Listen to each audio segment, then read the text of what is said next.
Hi, I'm Sil Reynolds. And I'm Eliza Reynolds. And this is We Thrive TV, on-the-go answers from the ultimate mother-daughter dynamic duo. That would be us. We are here to answer your questions every other week. So today's topic on this episode of We Thrive TV is one of my favorite topics. Yeah. Yes, it's about what kind of culture are you creating at home with your preteen or teen daughter around body image, being a woman in this world and this curvaceous body, and it's about the non-diet approach. Whoa. Yeah, the non-diet approach came into being over the last few decades, and I came upon it through the work of Janine Roth. She's really a brilliant writer, workshop leader.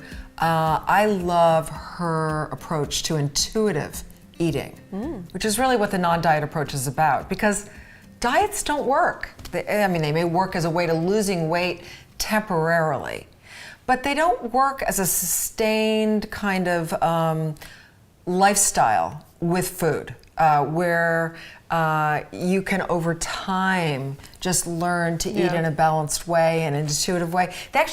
Diets take you away from your own body's naturally regulating ways of, knowing your physiological cues of knowing when you've had enough to eat. Or when you're hungry. So intuitive eating, how would you define intuitive eating? What does that mean? I would define the non-diet approach and intuitive eating as eating according to your physiological cues. So trusting your body? Trusting your body, okay. And eating when you're hungry and stopping when your body's had enough. So moms, this is so important, not only in your life, right? And like your peace of mind, right? We spend so much time day to day in our culture, especially as women and girls, like obsessing about like what we're gonna eat next or what our body looks like. We can get so obsessed with these surface or behavioral things.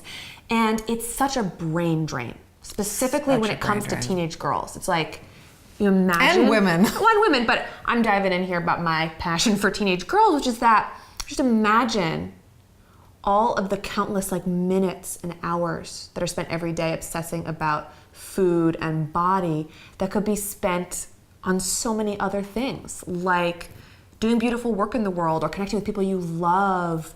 There's just so many other places we could be putting this energy. And that's one of the reasons I get most passionate about this. Not only are so many women and girls suffering when it comes to relationship to the body and food, but it's like our time and our energy is such a beautiful resource, and we need to free that up so we can go do magical things in the world. That is so beautiful. Yeah. So moms, here's what the trick is here. If we aren't at peace with our bodies, if we don't know about the non-diet approach, if we haven't had the experience of intuitive eating. I actually dieted when I was a teenager, and this approach changed my whole life. And it made me feel really confident about, wow, I have this naturally built-in self-regulatory system where if I listen to my body. Smart body. Yay! Trust the body. Yeah, and I really learned actually not to diet, to eat when I was hungry, to stop when I've had enough, and then I could really feel confident about my body finding its genetic set point, and raising my daughter with that kind of knowledge that diets don't work. God, I just saved you Thank you. a lot of years, and we want to save you that time, moms, and have you. So go to Janine Roth's work. I love her book, Women, Food, and God. The guidelines are in there, or Breaking Free from Emotional Eating. There's 7 guidelines to intuitive eating. Janine Roth's guidelines are just a terrific way to learn. If you're struggling, or if you have a history of dieting, moms, and you want to just stop dieting and learn how to pass this wonderful, positive experience of trusting your body onto your preteen or teen daughter.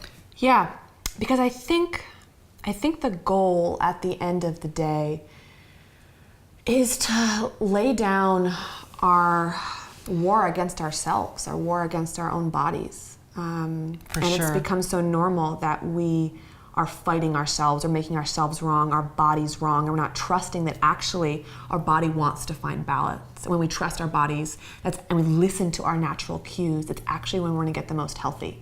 And I have yet to meet a mother who doesn't dream of her daughter having this, of her daughter having this relationship with the body and with food. And to us, this is the fastest way there.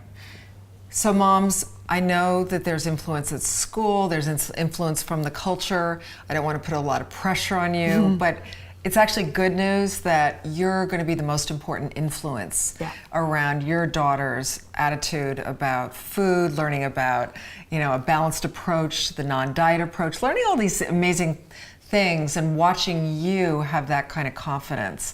So it really changes her life. It really changes her life. And yes, there are other influences, but as you can make peace here and learn this, you can pass it on to her.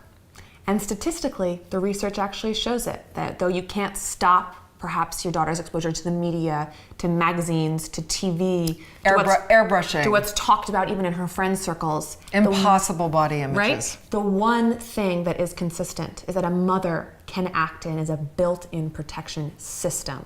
That a mother showing up, loving herself, healing her relationship with her body is the one big thing that can change a girl's life around her relationship to body and food. So now, Mom, over to you. Do you want to find your people? I know you do. Yes. And we've got a tribe here at Mothering and Daughtering of mothers who are rocking with collective wisdom. So we want you to share your take on this amazing topic, so rich, so exciting, that you can influence your daughter's attitude about her body and her knowledge about dieting not working and all that kind of good stuff. So, what we want to know is that if you, like many women in our culture, have ever struggled with body image or food or perhaps even a relationship to dieting, how have you healed it, or what steps are you taking to heal your relationship to it? Basically, we want to get inspired and we want to share our wisdom together of what you're healing so you can pass on something different and something awesome to your girl. Yeah, so head over to our blog and please leave your inspirations, comments, questions, answers on the comment section below. Did this video help you? Share the love on Facebook or tweet it out. Whatever platform you can wrap your head around. Because sharing is caring and everyone could use a stronger bond. Whenever you're in doubt, moms, please remember you got this. You got this. It's natural. Your instincts are so spot on. And you're part of this growing mothering and daughtering revolution where we are thriving, not just surviving. And we are thrilled that you are part of passing this on through the preteen, teen years, and beyond. And we'll see you the week after next at We Thrive TV.